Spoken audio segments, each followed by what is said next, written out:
been making some big updates to his website lately. And if you're not careful, you might get caught slipping. But in this video, I want to make sure that you're not caught by surprise and that you know what to expect when you're booking your next cruise. So hey, it's your girl Ann. If you're new here, welcome. I'm glad you found me. If you checked me out before, welcome back. So yeah, with Norwegian, one of its most popular programs, which is called More at Sea, basically what they're doing now in that before, when you booked a cruise with the More at Sea option, it automatically included the promo in your cruise booking.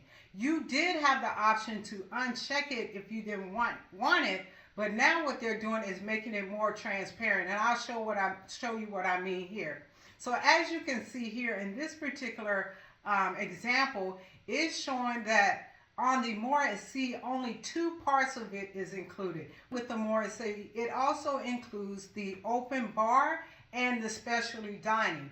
Now, this is where the change comes into play, in that now you have to opt in if you want those particular items of the More at Sea included in your package. So this is what it's looked like afterwards if you were to actually include the open bar and the specialty dining. So as you can see, the open bar is $120. Basically, this is for one person. I'm doing this as solo, so it's like $30, a day per person. So if there's 2 of you cruising, you would double that.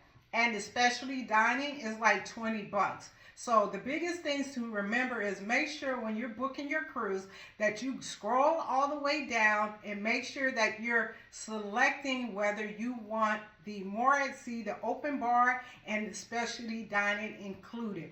Because if you do not check it, it will not be included. Now, I don't know about you. That's one of the worst things I think that can happen if you go on a cruise thinking you're going to have you a good time getting your drink on and not have to worry about paying for the drinks, and come to find out it's not included and you have to pay the day-to-day, the individual drinks, which can be very expensive.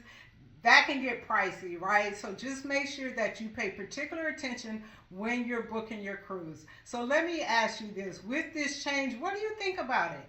Right? Do you think that they should have left it alone? It was working fine. Why mess with it? Or you think that it's okay? I would love to hear what you have to say in the comments. Me personally, I think that it's a good change. Why not be more transparent, right? Because if you don't drink, you don't want to include it in there. Or if you don't think, like in this particular example, it's a 4-day cruise, that's 120 bucks. If you don't think you'll drink $120 over 4 days, which I don't think that I will, so I will not be included, at least it's giving me that choice for me to make the decision myself, so I can plan my finances accordingly versus them automatically putting it in and I forget to uncheck it. So I hope that you found that this video helpful, and as always, remember to redefine freedom for yourself. I'll see you next time.